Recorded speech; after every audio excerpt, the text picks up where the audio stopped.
We are a little bit late because we had to wait for a quorum to appear, but we have a quorum now.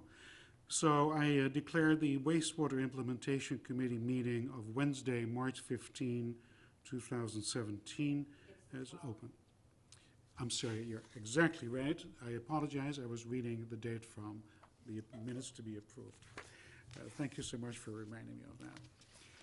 I thought it was very structured and organized, but I guess having waited for it so long, I have it. In that case, here is my agenda.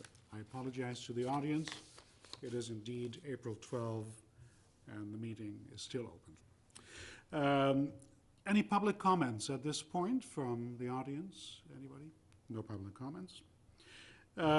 We have minutes of March 15 that were sent by Dave Young to each of the members. I read them. I have no problem with it. Anybody else? Mr. Chairman, I move that we adopt the minutes of the March 15, 2017 meeting as presented. Thank you, Alan. Do I have a second? Second. Thank you. So we have a motion on the table and seconded. Any discussions? If not, ask for a vote. All those who vote to approve the minutes of March 15, please say aye. Aye. Aye. Any opposed? Any abstentions? The minutes are approved. I don't know if we have an invoice, David, at this point. Heinz is not here, but he will be back. An invoice was emailed to Heinz earlier in the week, but he'll process it when he gets it. Okay, we'll leave that at that. Update on the status of the IMA and the wastewater regulations. My understanding is that at this point, the boards of selectmen of Harwich and Chatham, each of them, have gotten approval at their various meetings to proceed with the IMA to town meetings. I believe that is correct, right, Charlene? Is that the status? That's what I read in the paper. I've been on vacation. Okay, I apologize, but as far as we know, that this is your understanding as well. Yeah, that's my understanding, that it's on the town meeting for approval in both communities. Yeah, okay. So Chatham approved it 4-1, and I believe Harwich approved it 5-0. So hopefully we're going to be in good shape, because it is sort of the primary condition for things to move forward at town meeting. Moving right along here, update on the discussion with the Harwich Conservation Trust regarding the Cold Brook bogs. My understanding is that we have a report that was prepared by SMAS from our perspective. Harwich Conservation Trust is proceeding along the lines that benefits their program from their point of view. And I think the minds met quite nicely the other day. Anything you want to add to that, David? We were both there. Well, just to let the public know, there was a meeting on this past Monday. Harwich Conservation Trust is working with one of the state agencies, DER. They have brought on board a consultant to do a preliminary design of what's proposed down there. It's the same, some of the same consultants who had worked with the state agency on 2 projects up in Plymouth, Tidmarsh Farm and Upper Eel River. So they're looking to do a restoration back to the natural way the bog area was on the Bank Street area, Cold Brook. And we also, the town had funded in phase 1, the 2-year study that reports online. You know, and the recommendation there was to put an open water body in sort of the northeast portion of the site, which is where 60% of the groundwater enters the area. So you'd get the best capture of that groundwater that has the nitrogen in it. So I think, you know, there's pros and cons of the 2 different methods that are being proposed. One is just to really excavate and rip up the old area and expose the peat layers and the sand layers and allow the groundwater to come up versus an open water body. But I think ultimately there's a way to mesh the 2. Yeah. So, you know, I think there was a lot of good dialogue and discussion of, you know, what's required to remove nitrogen, providing that carbon source, what are the retention times and stuff. You know, a lot of it's new science, but I think there's a good history of documenting the benefits of doing that program, so. Towards the end, and I believe at this point you had another commitment and had to go elsewhere, but some interesting aspect of this discussion emerged, and somebody asked, what if you went only for the removal of nitrogen? How much could you remove? And, you know, put aside the aesthetics of wildlife improvement and ecological improvements. So X percentage was presented as a possibility. I mentioned 70, but forget that number as such. It was a pretty high number if you only use that bog for nitrogen removal. But then, of course, you get, this is from the wastewater perspective, but then, of course, the perspective from the Harwich Conservation Trust said, well, and all the members of the audience who were there, and there were good quality, high caliber people there, they said, well, maybe, just a thought, we could modify things for the in-migration of river herring or the in-migration of eel. And I think at some point it was suggested that, for instance, from our perspective, start with that higher number, and if you introduce some methodology to introduce herring, remove this sort of percentage of nitrogen removal. If you take this step to do something else, remove that. So you can sort of see if you were to remove certain elements of improvement towards the ecological restoration, how would that impact? And there was actually a good suggestion. But of course, from the Harwich Conservation Trust point of view, it's totally ecological. But I think there is ample room for the two approaches to dovetail. And that's where it ended. It was a good group, 2 hours worth, 3 hours in the final analysis. Good meeting. Anything else on Cold Brook? Sort of an update on what's happening here, and let's hope it moves forward. It's on the town meeting warrant, and one interesting thing, and you need to either correct me if I misstated things or misthink something, that within the grand scheme of things of all the articles moving forward here, Cold Brook is a highly desired element, but the program would not stop if, that question was asked. Let's say if people did not approve Cold Brook, it would not stop everything dead in its track, right? Just that singular one. No, it's one of the components of the recommended program. Yeah. You know, what that does for $2 million is it offsets, having the sewer about 240 homes, so the payback is tremendously in favor of doing natural nitrogen attenuation. Yeah. So. Yeah, no, and that's the perspective in which I place things. That question was asked publicly to me at one point, and I just wanted to make sure I was on solid ground. Discussion for the town articles. Let me see if I can, I don't know, I think I've made a number of presentations to various committees and boards and groups and what have we, and tried to sort of make people aware that, it's a major town vote. And let me put together, if you don't mind, because they sort of interrelate a little bit. We've got item 7, and this is for the people who are watching, a discussion of the action needed for town articles. Number 8 on our agenda is a continued discussion of the wastewater outreach program and brochures. And the reason why I'm blending them together is because whatever we publicize is sort of focused on educating people for the town articles. Number 9 is a discuss results of the CWMP presentation to town boards, committees, and civic organization. So those are 3 elements in the agenda, but I'd like to sort of discuss them together because they're so closely connected.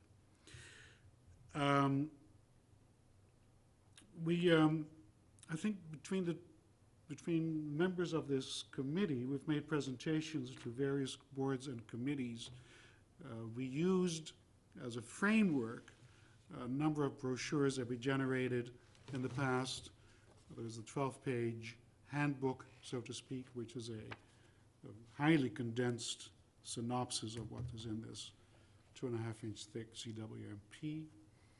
We have now also available a 4-page brochure that we hope addresses the 4 major issues that people have stepped forward on as to what needs to be addressed. Namely, a front page that sort of gives you a synopsis of what it's all about. Page 2 is why we are addressing the Pleasant Bay watershed first. Page 3, what will it cost? And then the 4th item is what if we don't fund phase 2? So I'll tell you a little bit about my experience with the presentations. And yes, go ahead, David. Yeah, let's not forget. There's also 2 additional brochures that have been done. One is what will protecting our water resources cost, and that presents 3 different scenarios. One, if you're going to be connected to the sewer system. One is if you remain on Title V, and one is if the town doesn't move forward and DEP requires an on-site nitrogen removal system. So it presents the cost for each of those 3 programs. And then all that information is summarized in there. There was a request to do the bullet form of the questions that have been asked of, what does it mean when my residential property is connected to a sewer? Yeah. What do I have to do? What remains? Those types of things. And then lastly, there is a updated figure on the town's website of the conceptual East Harwich sewer service area. This is good. Now, And prints are all hard copies delivered to the town administrator's office. the question that is posed to me just about each and every time that I address an audience and say, well, we don't know about this whole program. I mean, not the details that certain groups want to hear. And it's a challenge and a half. I think we try to do our best. In hindsight, you can say one could have done this, one could have done that. I got the impression from the most recent discussions is that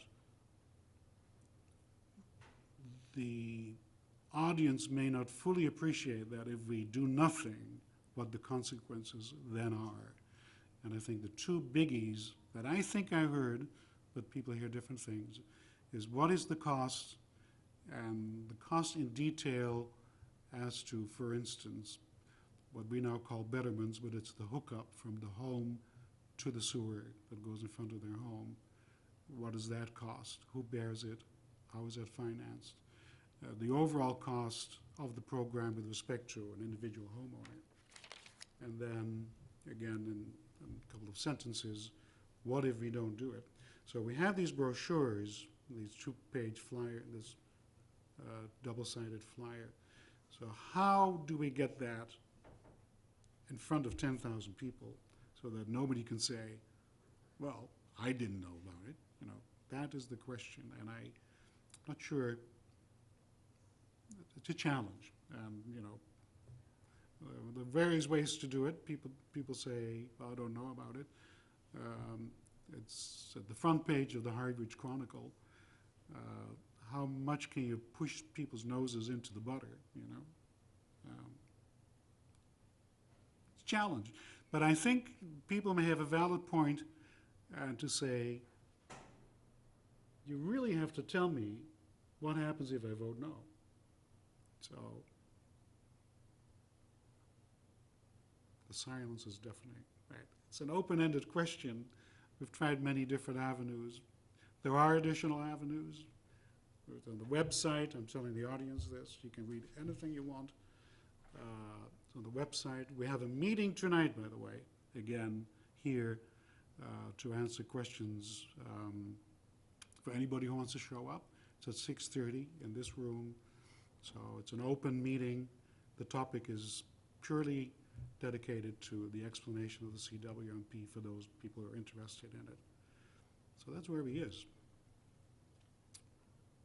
Yeah, I think Mr. Chairman, one of the interesting things that came out of the what does it cost me, those 3 scenarios I just mentioned, is that connecting to the sewer system where you would pay tax rate increase for that portion of the program, the cost to connect your house out to the sewer, and then a typical user fee for using the wastewater treatment plant in Chatham, which we've gotten Chatham data and used a typical water use for a residential home and that fee structure.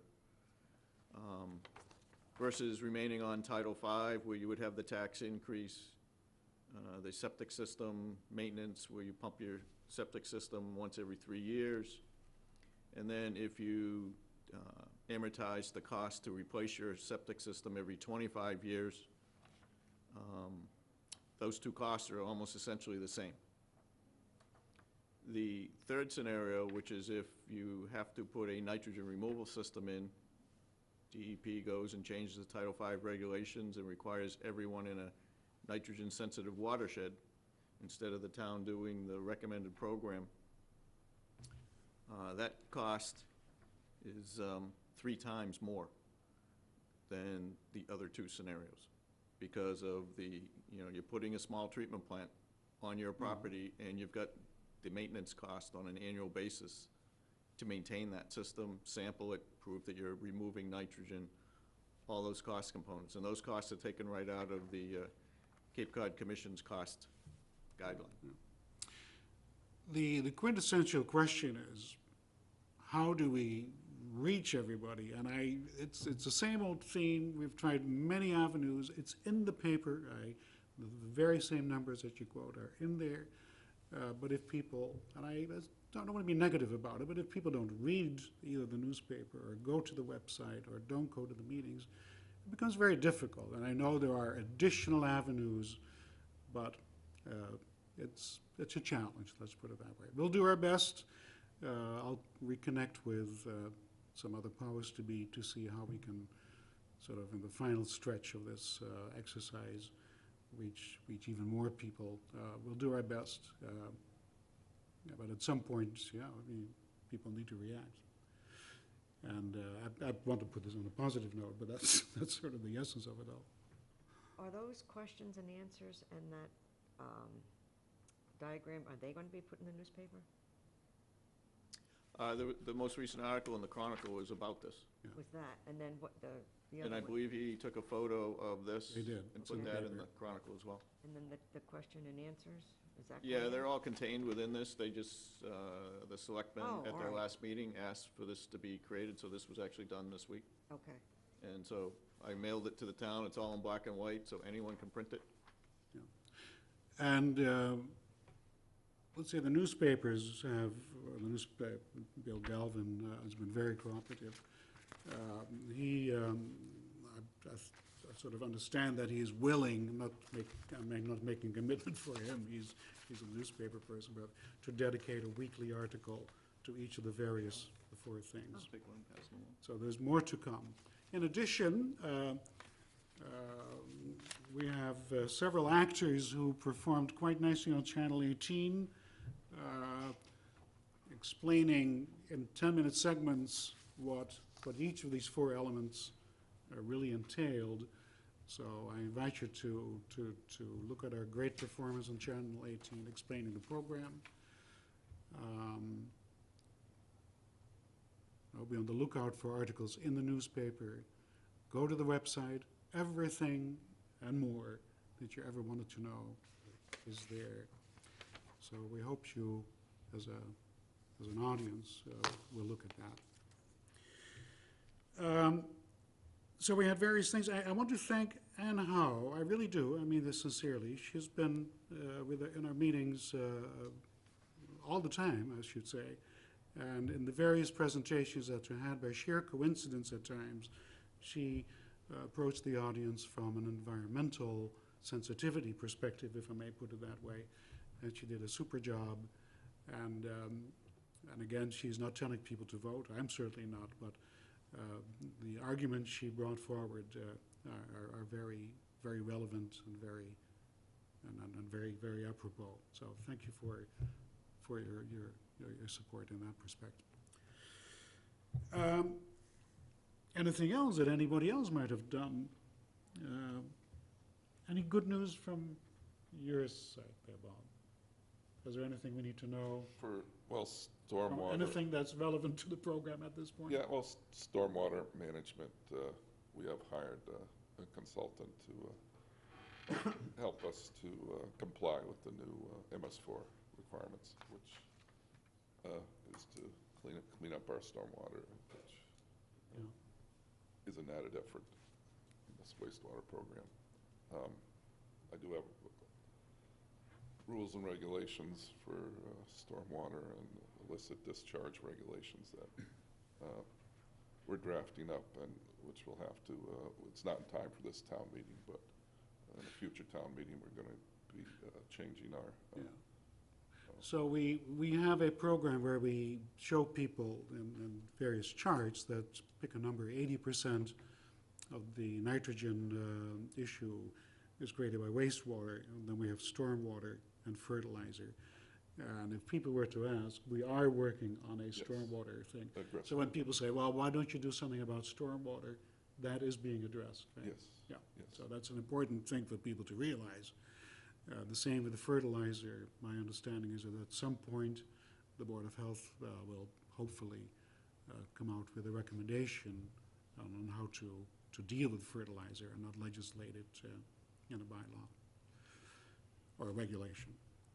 So I can say that at least the three components that contribute to the nitrogen issue are being addressed, and none of them is being left out in our approach to the solution. Alan? I'm good. You've covered it all very well.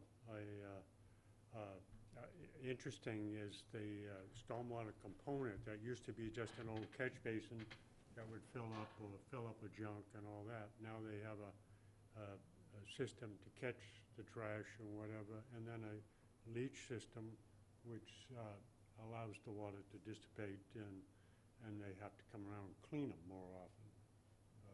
So that's all very positive. And again, I think everything's been covered well. When you think about all the articles, items that each town, all the towns, and the talk about wastewater and stormwater and so on and so forth, and clean drinking water, I'd be surprised to find anybody that wasn't aware of something going on, you know. So my hopes are that all these efforts will pan out, we'll have a positive vote at town meeting, and can move forward. Yeah. So Sharon, I'm good. I know you're good. Anything you'd like to add? I think we've covered it. Yeah, all right. Dave, since, No, just, Bob didn't mention, but he also helped answer a lot of these questions, provided some valuable input, sent out an email with all his answers, so that was good. Thank you. is there anything that since I have a captive audience here, anything we missed? I mean, of course, we could always say we missed it, and I know we missed things, but what do people need to know? Yeah, go ahead, Ann. You've been a faithful participant. I'd actually like to thank Alan, because your comments have been one of the things that clarified in my mind much of what's going forward. It was very, very key to my thinking. What I think is important is to emphasize the connection with our water sources, and I think that's lost in many people's minds. They're looking at, shall we say, outflow rather than what's coming in, and nothing is more important than the wells and the drinking water. And I think that can't be emphasized enough, that there really is a connection, that it's a protection, and that impacts everybody more significantly than anything else when push comes to shove. And it also sets us up for the long-term planning of whether we combine with the other three towns. And it really needs to be seen as a plan and planning that protects the town.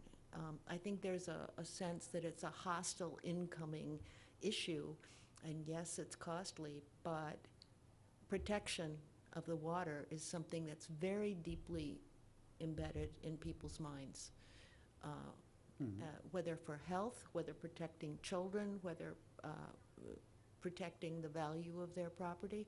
And I think it's a very prudent thing to remind people that that connection exists, because very often when you're looking at wastewater, it loses that connection in all the detail. But at core, if that goes, we're in real trouble. And that's Alan's contribution to clarity in my thought. Thank you. Very good. Thank you. Yeah, it's a good point. We do tread, I think, the thin line to not alarm people, but to make them fully aware that if that trend continues, it could be problematic. It would be problematic. Okay, thank you. Anything else? We're speeding nicely along here. Anything from your perspective, Charlene? Nothing. Good. Since I lumped together items 7, 8, and 9 in the agenda, we can move to item number 10, other new business. Any new business? Bob, Alan, No. Sharon? Old business? I hate to say it, but I think we've covered everything now, but don't walk away yet. Two things. Again, for the audience tonight, this is Wednesday, so this is April 12th, and it's posted on the website. It's posted on the website. It's posted outside. There was another meeting tonight, Wednesday, at 6:30 p.m. So if you have any questions about this program, come on in. We tried to get a large room in the community center. It was not available, so we had to do it here. I hope to see it filled.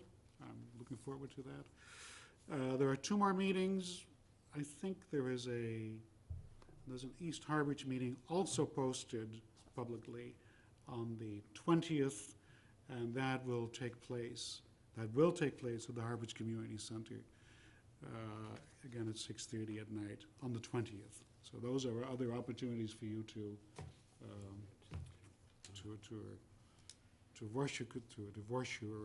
voice your concern and thoughts. I have listed as the future meeting, May 17th at 9:30 a.m. This is a momentous date because this will be after town meeting. And after the election. And after the election, yeah. And